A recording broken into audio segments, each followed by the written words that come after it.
So, hi everyone, and I think that I will start with introducing you because otherwise, what I wasn't am prepared I for that. supposed to Thank do you. today here? So let me introduce you, Maria. Maria is an artist and my dear friend. I can call you like that. We've been studying together. We've been discovering the art life together, and um, today, I think that we will discuss mostly about Maria's experience and how can we navigate the art world with some differences, with us being different, with us seeing this world different, with us um, reacting maybe differently. Um, and then, of course, we understand that these type of challenges like disability and dyslexia, dyspraxia, all of that is affecting everyday life, maybe more even than art uh, part of it. But we are dedicated today to this, to artistic part, right? Yes. How can we make our life easier? Um, how can we maybe some life hacks? Um, yeah, I guess mostly that is our interest. So now I'm letting you go and I will switch off the sound in order not to distract you. Okay, thank you very much for introduction. It was very nice to hear something about myself and what we will going to do here. And so thank you for the opportunity to have this talk today. Um, I am very excited and I'm a bit nervous. So I created a small housekeeping document to just have some rules for people who will come. I know that they are not here right now, so you and they will hear my rules now. And also, when I will share my presentation, I won't be able to see the chat, and because V is not comfortable with camera or cannot like use microphone, if they will write anything into the chat, can you please tell me so I Sure, will sure. see or read. Also, like, first rule is to be kind and respectful to others and yourself. So please remember that everyone here has different needs, processing speed, and comes from different cultures and backgrounds. And we need to be mindful of that.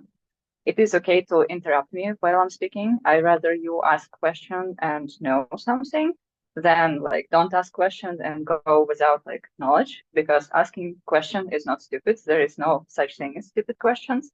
Please be encouraged to ask. It is okay to type. Evgenia will be very kind to interrupt me and ask me verbally.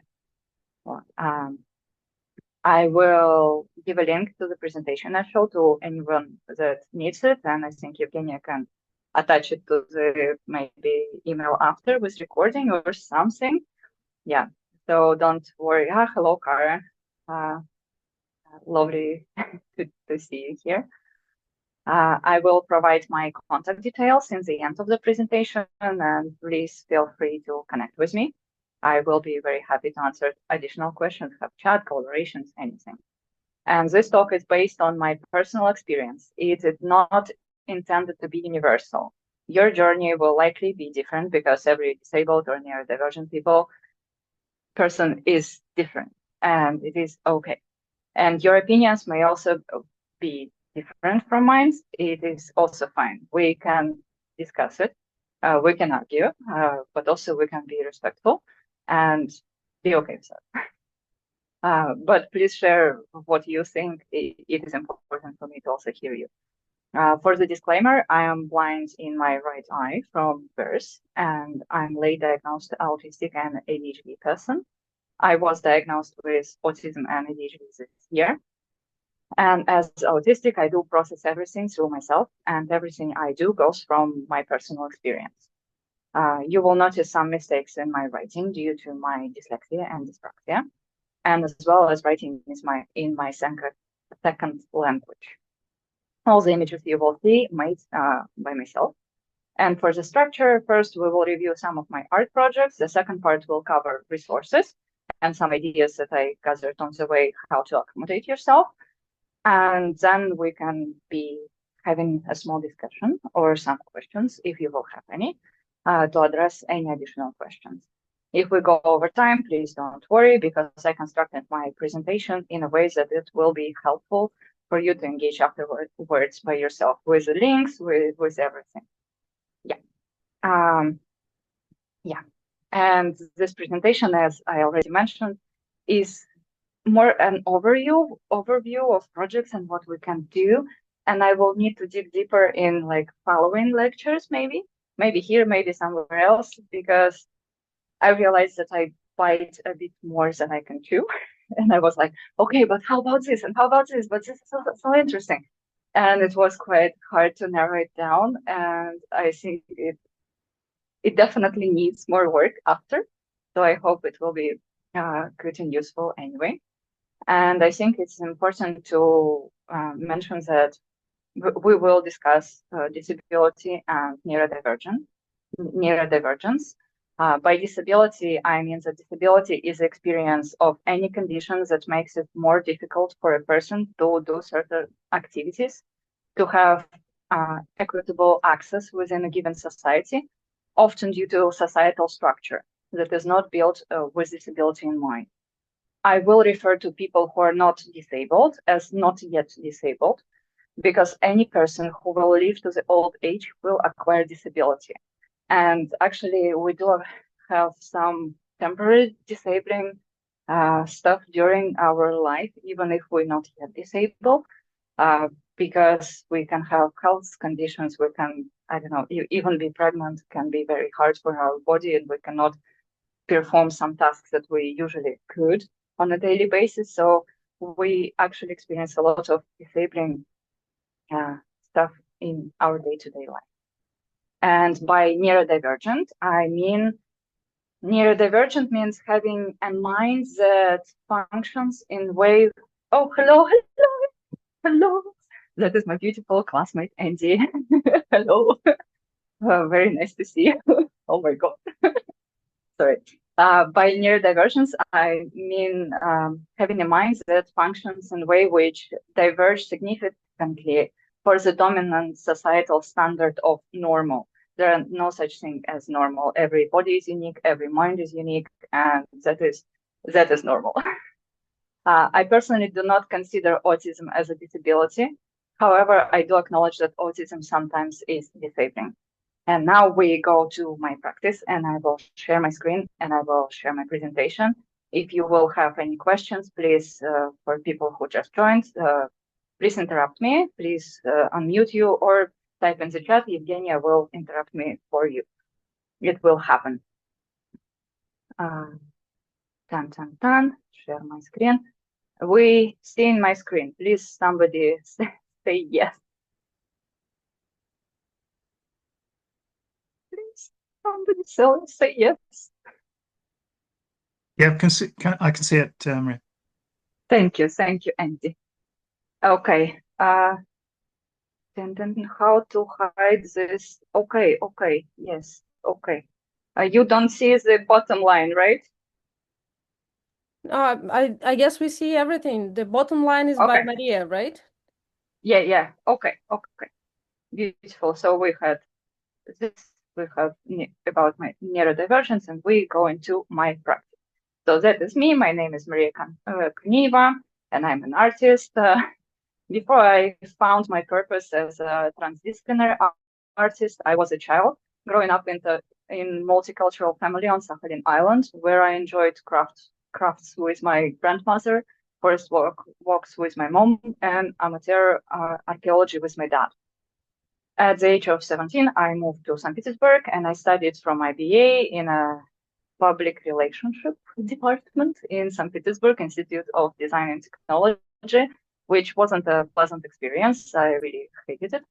However, it allowed me to realize that working in the office is not for me, and working in like public relationship or advertising is definitely not my thing. And what I want to do, like my life purpose, is making art. And I really wanted to connect with people, because moving from my tight-knit community from the small town to the big St. Petersburg was quite scary. And I didn't have much social capital and community. So I decided that I will study photography, and photography will serve like a social lubricant. So as autistic person, it is quite hard for me to form connection without something that stays between me and the other person when we first meet. And with photography in mind, I could come to people and be like, oh my God, you look so beautiful. You are so interesting. Let's chat. I'm a photographer. Can I take your portrait?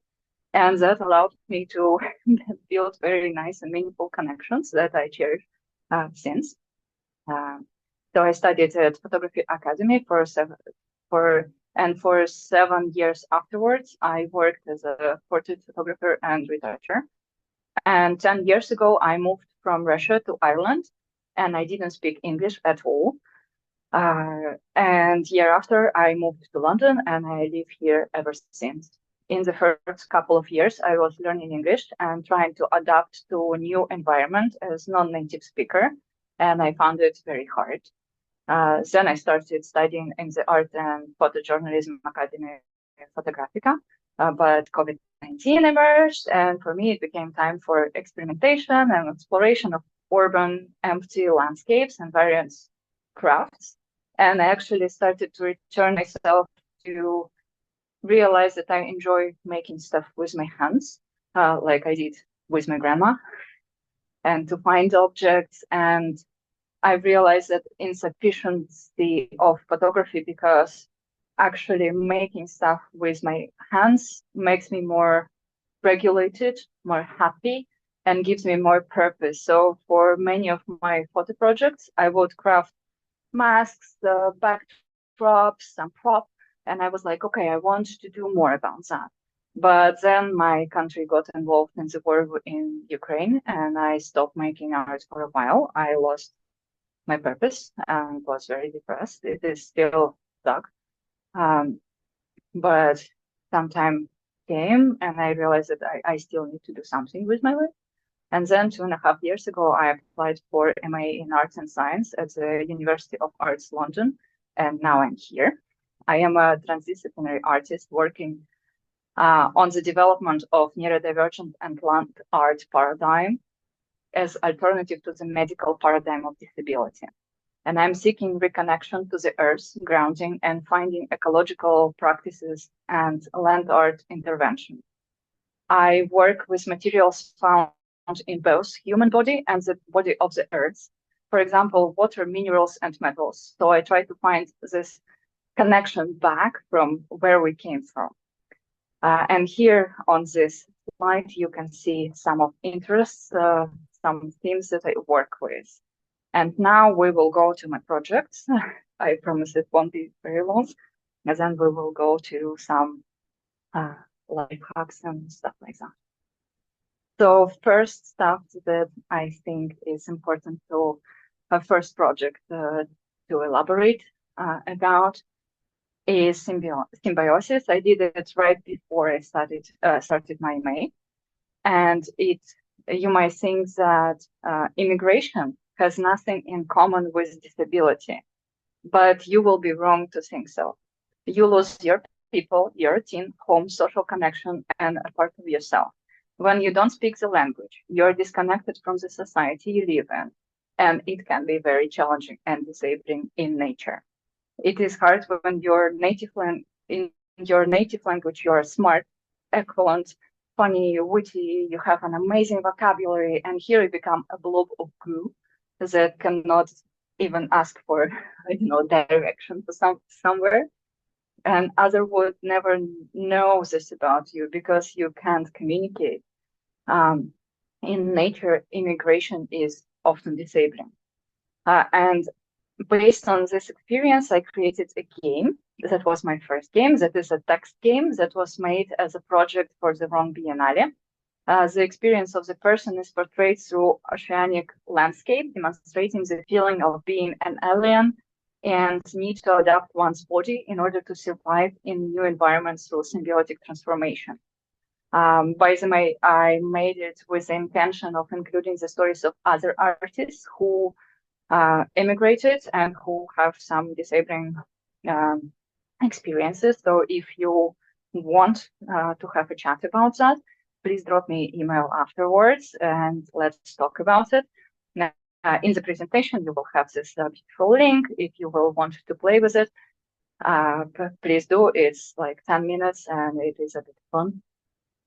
And on top of that, like based on this experience, I thought that I want to make something volumetric, and I created a parasite. In this project, I further explored my relationship to the new language and new personality that it gives to you. Because when I speak Russian, I have different tone of voice, different intonation, different vocabulary. And when I speak English, I'm a completely different person. Like not completely, but I see that I'm perceived differently. And here you can see the oceanic parasite in my mouth that it ate my mother's tongue and give me a new identity. A new language gives a new personality. And it is fascinating how people who know me only speaking English will never know the true extent of what the person I am. And I was curious if any of you noticed it in your connections in life, if you speak any additional question, any additional language, sorry. Yeah. And I applied to University of Arts with the idea that I will dedicate 2 years of my study by researching visual systems and visual system degradations.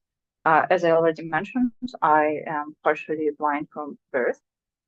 And I wanted to explore themes of blindness. I work with my retina imagery and cyanotype processes on brittle surfaces to enhance the feeling of fragility of our visual system. And here you can see gypsum plates with a partial print of my retina. The image on such surfaces degrades over time and obliterating any details. And it's like a metaphor for blindness, but it's very on the news. The idea for me was to explore it and to explore our connection of how we see and how we move, how we see and how we orienting ourselves in space. And I thought that it would be such a fruitful and interesting field for me, but I did many other stuff during my MA that completely changed and transformed my practice. I still will work with vision and blindness, but not at the moment.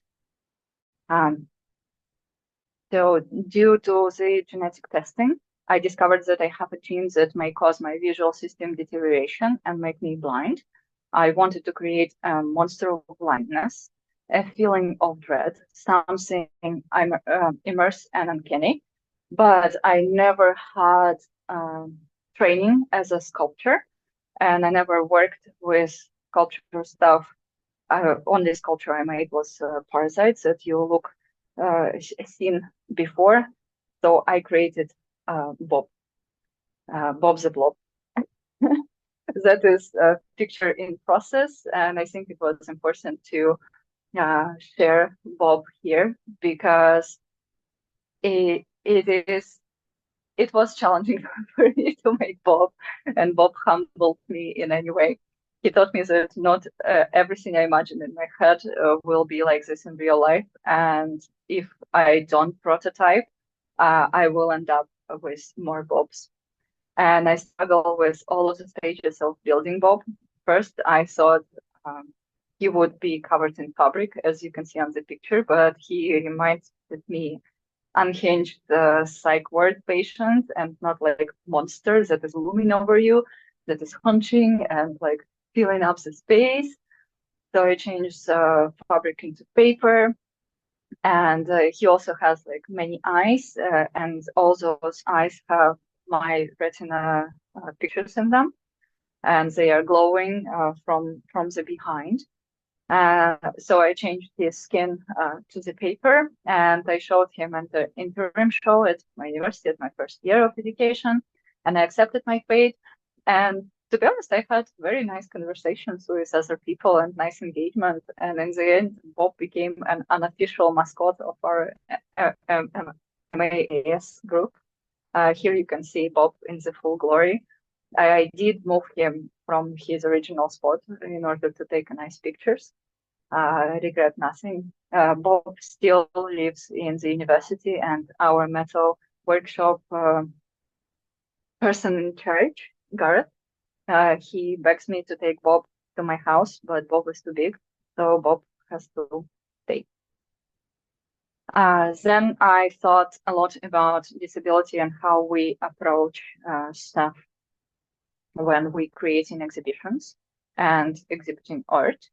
And when I observed good exhibition spaces who would incorporate low sensory visits, large braille, easy read guides, trace pavements, tactile objects that can be touched, I saw that it's rather the exception than the rule, and it's make me angry because when you start to double in disability theories or like feminist theories, it makes you angry because you start to notice it everywhere and how unfair it is.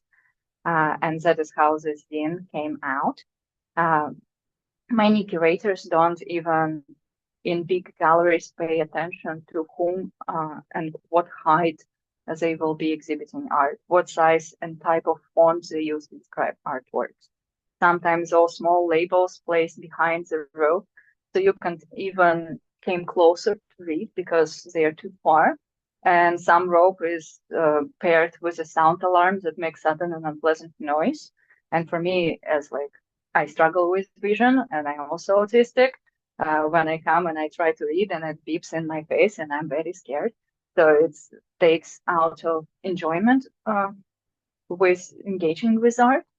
So this guide purpose that people perform silly tasks, yet they are challenging and somewhat ironic way to build their empathy. For example, in one of the tasks, I invite people to put on horse blinders and go to the art museum to determine how big their horse is. They will have to stand on all fours and then reflect on what they can see and how quickly they will develop a migraine. They gain 0 points if they are not kicked out of the museum, but they gain 15 points if the stranger gives them a carrot. And those are silly, but actually serious, like about how you make, how you accommodate, how you think about exhibitions. I will invite you to engage with us afterwards. You will have this link to do so. And I see that we are half an hour. Okay, we have half an hour. I will say something about a couple more, and then we will go to the advice. So here, lots of my projects often explore themes of care and how we treat different bodies. Here you can see a page from my sketchbook on my scientist in residence at URL. That was my first experience with mentoring life and working with living, breathing scientists and experimenting on my own in the laboratory. As you can see, I'm curious about ethics and disability and how they connect with what we describe as living. A good example is a hermit crab or prosthetics. Like I, as a younger person, would wear eye prosthetics for my skull to develop proportionally. And I was quite curious how society treats bodies and minds. They deem less alive and less worthy, but also how non-living objects become alive by association with living bodies. And here you can see the result of this residency. This is an experiment I made in the lab. I was growing chemical gardens in the silica solution out of the seashell, mimicking the growth and movement of a snail. One of the criteria for living is growth, movement, and change. And what does it mean for a snail? And that was very fun experience. I felt very challenged and very out of my depths because I never worked in the lab before. I had very bad grades in chemistry, and then here with support of the scientist, I was like, haha, I actually can do hard things. And that was very validating. And here you will have a link if you will want to see what other people did and like how this residency came to be. And this, I think, would be almost the last project that I will speak about. It's art and ecology residency in Hoya Desert that I did on my first year of education, and that was truly transformative experience for me. This was the most important, I think, event in my artistic life so far because it shaped me. It gave me direction, a purpose, and regulated my nervous system the way I never dreamed it can before.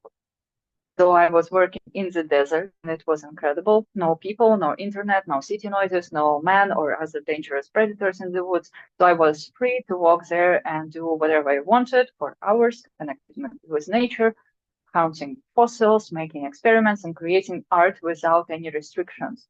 The Russian education system crippled me, as many others that I see when I discuss this shared trauma with other fellow artists, because Russian educational system is very punishing. You cannot make mistakes, you cannot be imperfect, you cannot not do, and you always overloaded with like 6 lessons a day, so 6 days a week, and you need to be expert in everything. And I was like a chihuahua, like, oh my God, it's so scary to make art. And here it didn't matter, and I could do anything, and I could become anyone. And I realized for the first time that I am an artist, and this feeling been with me since, because nobody told me what to do.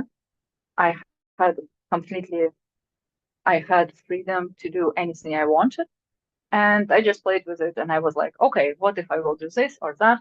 And here you also will have links to look at how it worked and what people did. And on the right side, you can see some of my experimentation with cyanotype on wood, on paper, me having casting of rocks, doing cyanotype directly on the Hoya dry riverbed. And here you can see my first example of land art. And that is where I discovered like doing something in nature is very fun for me. I brought water to the place that only remembers it, mimicking oceanic salinity, blueness and shimmers of the ocean waves. This landscape shifts, fades, and erodes with time and rain, further changing because the cyanotype solution that is applied here will degrade over time because it is clay. Clay is very absorbent, and also the big torrential rain will come, and I don't even think that it will stay in place. But I'm quite curious to see how it changed since like 2 years past. Boop. Okay, I think we will drop this one just because we don't have much time and I want to go to the second part. I will say a bit about this one. So this one is evidence and traces, and this is how I understand how to incorporate my day-to-day routine into my art and combine it. I have this autism type of collecting rocks. I really love to collect rocks and like beautiful pieces of ceramic and other stuff. And I always collect and not do anything with them. And here I decided to create a year of my foundings. Of course, that is not all of my foundings, that is a small fracture. But I took objects that bring me joy as a neurodivergent person, and I assembled them and I made a print, and now I can sell this print and I can earn money to fund my art practice, and that is beautiful. So you can also think how you can incorporate it in your artist practices, how to make what brings you joy and what you do in a day-to-day life into making art, making statements, and also earn some money and support your art practice. And while I was writing this presentation, I was thinking, oh, I didn't do it this year. And I was like, yeah, I will do this about this year as well. I think that will be my tradition to have like every year to release a print that represents a year of my finding. Yeah, and that was my graduation project that I won't talk about because we don't have much time. And I developed a lot of symposiums, workshops, and performances.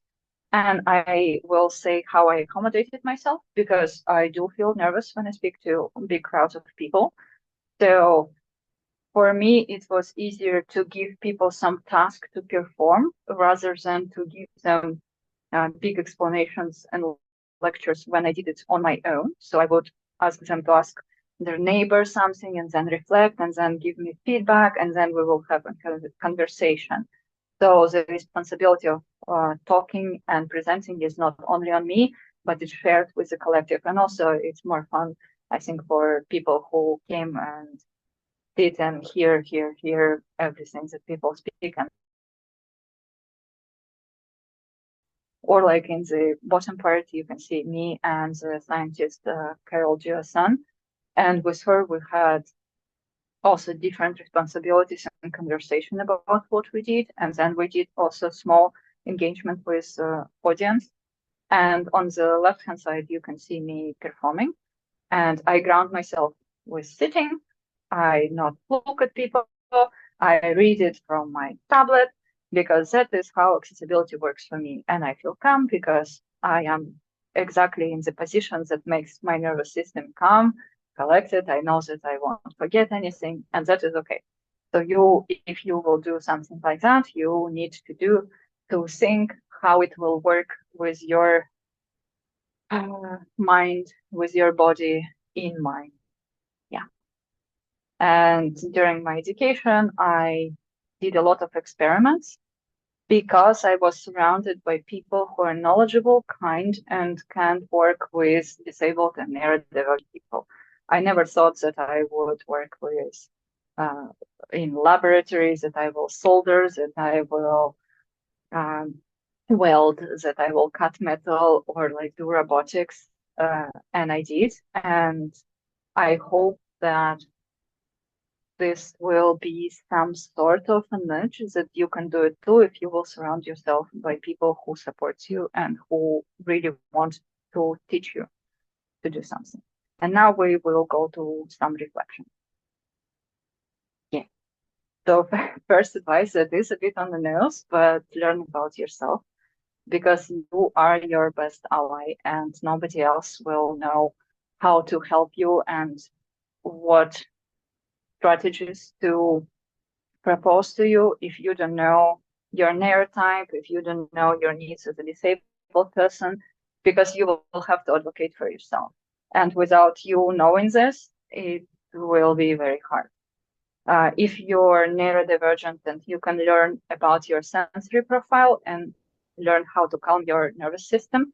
It will get you through your art projects and navigating art thing, because without energy, you cannot move further. And not everyone can see and accommodate invisible disabilities. So if you don't know and you do not communicate, other people, unfortunately, not mediums or wizards, they cannot read your mind and give you what you need. Because lots of people, unfortunately, in the art world are not trained to help you. And that sucks. And if you suspect that you're neurodivergent and don't have diagnosis, I would highly recommend to get it, because instead of labels of lazy, strange, weird, I don't know, stupid, you will have like, okay, I'm this, and you will learn about yourself and you will accommodate yourself. You don't need diagnosis to accommodate yourself. You can start it now, but just feel that you can explore it and it is okay. So advocating will never end. And I do advise to make a document with your access needs, because lots of residencies, for example, or open calls, exhibitions, stuff like that, asks you, what do you need? And if you don't communicate, you don't get it, and your participation will be harder. So imagine that you are writing a rider, like a rock star, because they have like, I want only green M&Ms in my powder room. And you will be like, okay, I really need, I don't know, no harsh lights because they trigger me. Or if there are harsh lights, I need to be able to wear sunglasses. And you'll be okay with that, stuff like that. Or like, I need, if lecture is given, to have captions. Oh, we don't have captions today, and that is entirely my fault because I forgot. And next time I will not. I'm apologizing about that. And here you will have some links that you can read about advocating for your needs. So disability timeline. Disability has a unique timeline, and it is different from not yet disabled people. And it is different from like different neurodivergence people. Your timeline and how much time one specific task takes varies from person to person, because you cannot predict when you will have a flare-up, a bad day, unexpected change. Some stuff that you need for your accommodation won't be, I don't know, accommodated or delivered in time.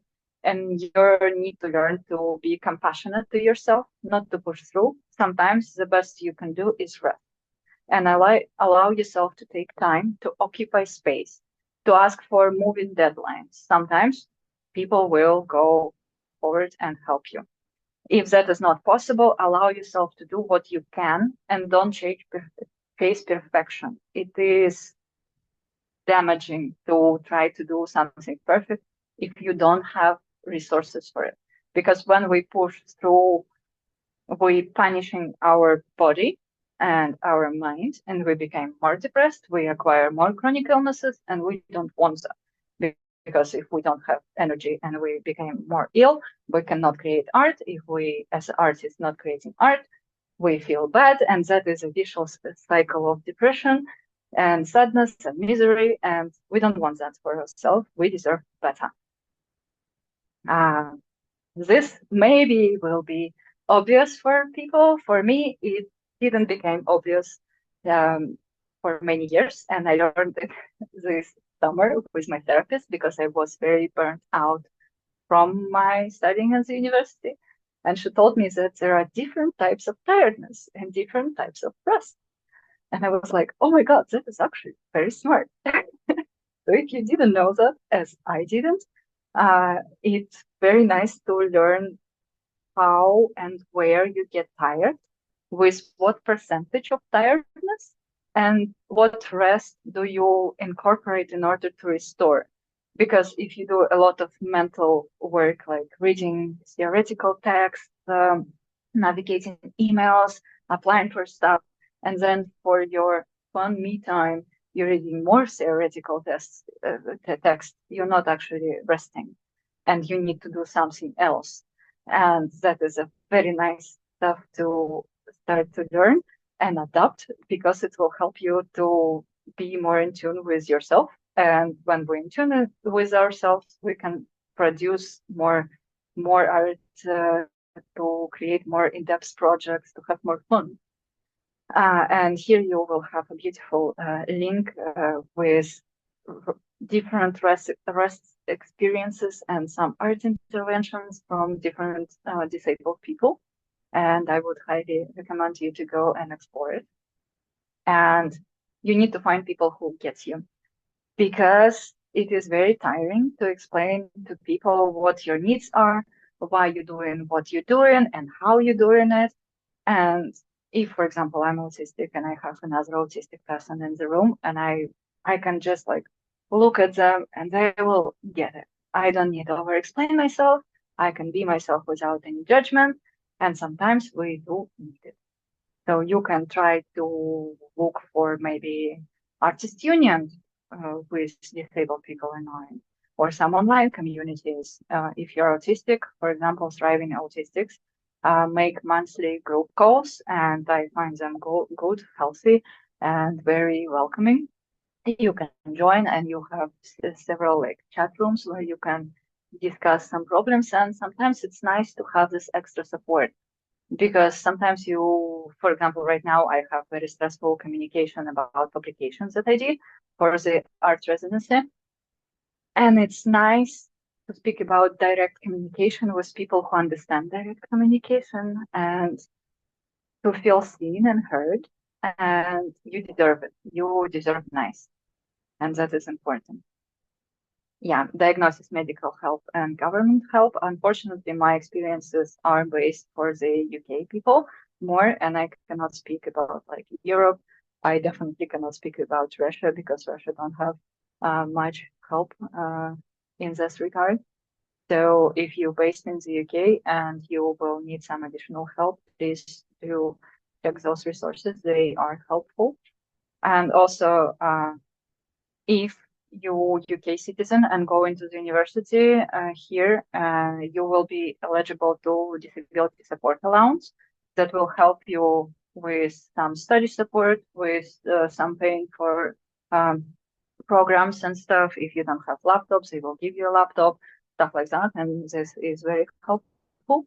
And if you going to study here, you're eligible for individual study agreement, and you can ask for referral for dyslexia or ADHD assessment for your study needs, and that is free, and you should use it if you will do it.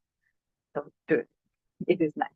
And talk kindly about yourself, because I did notice that when I worked on Bob, for example, I would be like, "Oh, Maria, you cannot do anything right. You have hands growing out of your ass. Like, what a dumb you are."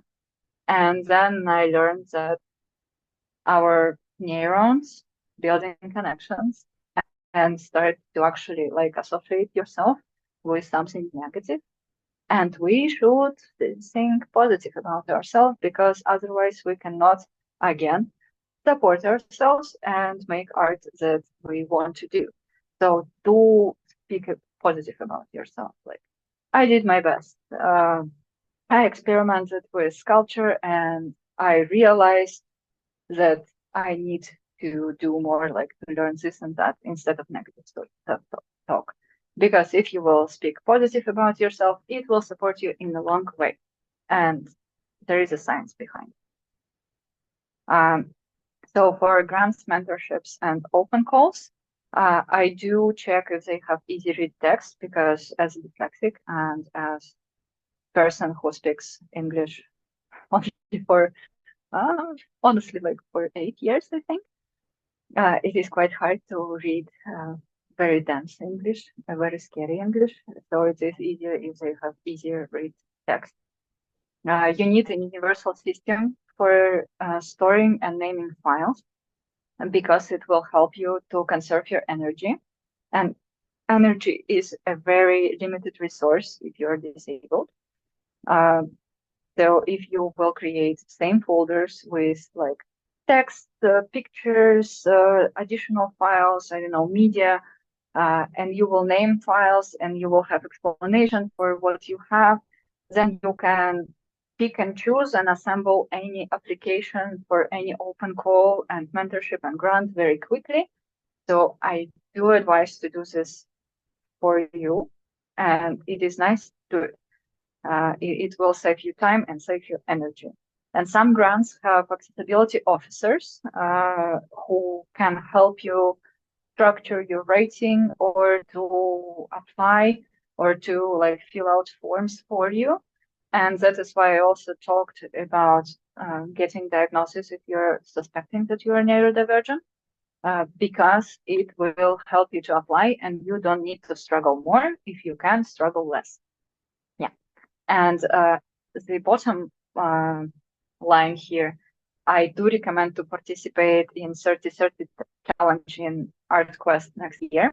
It is a challenge that they do every year. It is 30 days in February, that for every day you make one small piece of art and put it in the community. They are accessible because you can pause it, you can take your time. They are friendly, they have free credits after that. And it's just nice time of starting a year to be surrounded by supporting people, to look at some art, and to shake your winter blues off.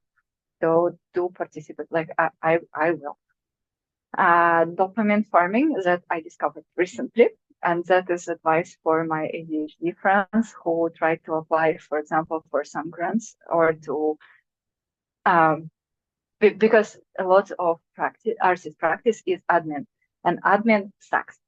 And for me, it is very hard to start to read long, boring text or apply for grants or to structure my writing. So I do dopamine farming. And the goal is to do several tasks to boost dopamine. For example, it's our candy because it excites our mouth, it excites our brains, and our brain is like, oh my God, what goodness happens?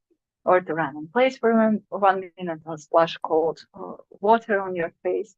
And when you do several of those tasks and then proceed to do a boring one, your brain is a bit tricked that you do actually something exciting and nice, like, I don't know, creating something beautiful.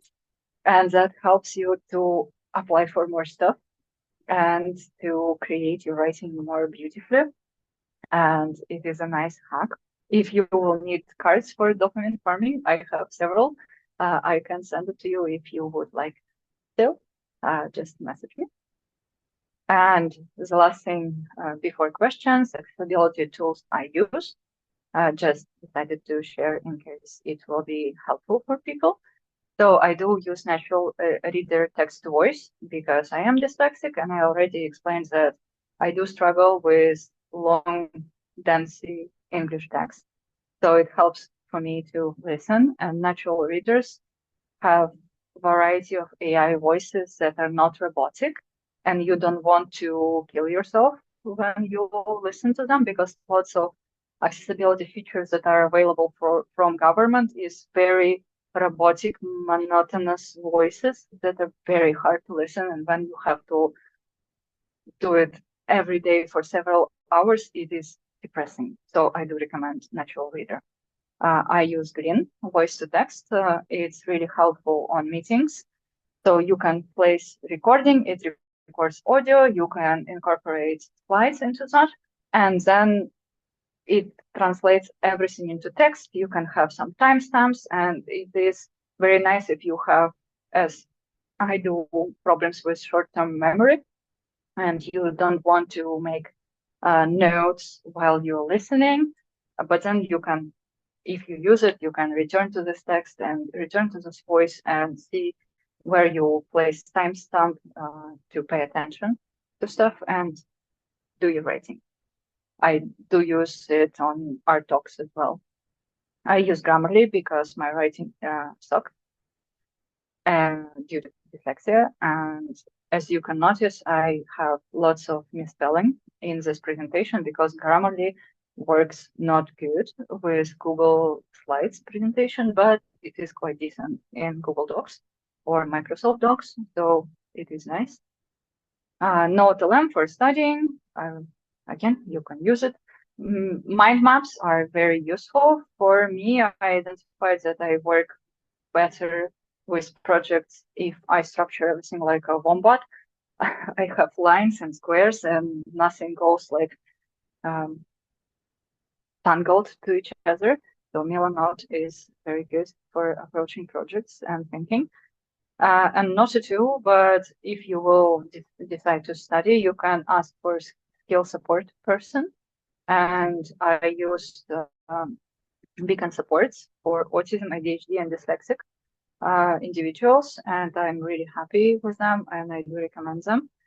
They are based in UK, so it is advised more for UK people, but I'm sure that study support skill person can be available in Europe as well. And for self-care, that is a silly one, I use Finch. It's a beautiful bird that have your daily tasks. And if you will use Finch, please message me. Let's be friends there. I also use Headspace to meditate and focus and calm my nervous system because we do need it as neurodivergent people, and any person needs it because calm nervous system goes a long way. And last thing, I use pacing tracker that designed for chronic illness monitoring that counts my heartbeat so I can see if I will have energy to create art that I want. Like, do I have energy to chop this wood? And do I have energy to craft something out of clay? Or I actually don't, and I borrow this energy from something else. And here you will have a small list of reading if you will be interested in reading some essays on disability or neurodivergence. Those are my favorite books on this theme, and I do recommend them. And I thank you for being here with me.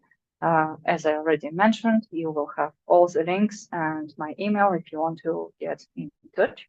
And I think if we have like 10 minutes, we can have some additional questions, comments, concerns, and I will stop sharing. Yay. Kanki, hello.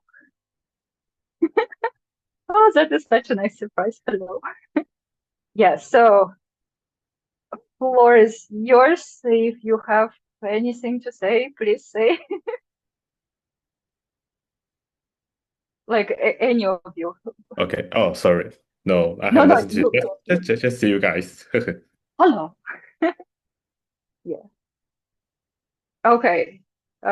So I will give 1 minute for people to think if they have questions or comments, and if not, then we will wrap this up. I guess Yeah. I will start because during this time that I was listening to you, I have never been diagnosed with anything. I can't call myself anyhow disabled person, not yet disabled, but it is so much. I can relate so much to everything that you said. And then in the very beginning, I was thinking about like how much you need to know yourself in order to be not only able to be a disabled person successfully somehow, but also just to be advocating yourself, just to be, on your own side. And even that, I know that for everyone who got an education in the Russian system, it is so hard to stand for yourself, and it is so Yes. hard to just be like saying all of this good stuff in your head, because for me personally, it always sounds like a lie. That's why I Yeah. learned myself to be saying even bad things in a good way. Like, yes, your hands probably are growing from your ass, but it's a nice ass. And you just try to find something good, and even when you say a bad thing, just in order to add the sentence on a positive note. And it was the first step. So if probably it's a hack also, if it is hard for you to to be positive about yourself in your head, then maybe just and anything shitty what you said about yourself with some positiveness in that. Yeah, I do agree. And Russian education sucks a bit. Yeah. Yeah. And you do need to speak beautifully about yourself because you are beautiful, smart, and you can do nice things. And it actually was such a transformative experience because after Russian education that completely destroyed me as a person, I came here to England and I acquired Andy is here and Kanhe is here. They are my classmates. Love you guys. And I think we had a sort of a fluke because our group started to be very tight knit and we were very supportive to each other. And I was like, oh my God, it can be so nice. I cannot be like in competition with other, because I hate competition. Like we're not in competition. We creating something beautiful together. We want to learn from each other. And I think it's also helped that we started to study art and science because some of us, for example, like Andy, here came from scientific background and knew a bit little about arts. And they were like, oh, art's scary. And someone like me were like, I know arts, I do not science. Science is scary. And because of that, we were like a bit careful with each other, and it helped us to navigate this scary world together, side by side, and to learn from each other. And I just noticed that Kara said that people don't access link. That is correct because I didn't give link for the presentation. I will give it now so people can engage with it if they want, but also the link will be available after Eugenia will send it with an email if Eugenia will be very kind. Yeah. But I will link send the is in the chat. Please have it. And I will send the link to you, Eugenia. Yeah.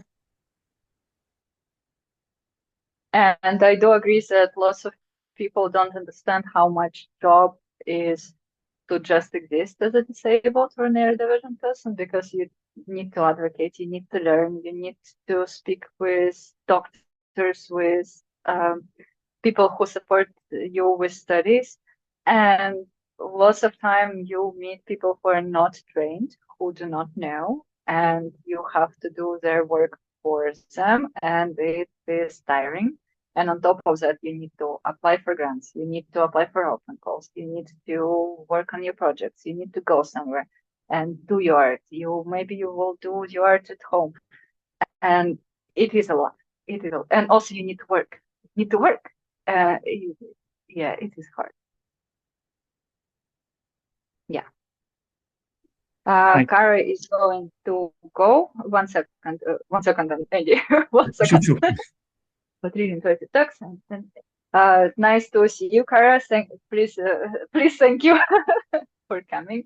Hope that we will speak in the future as well. I assume that Kara, because she didn't show her camera, but maybe she is a second-year student at MA Art and Science right now.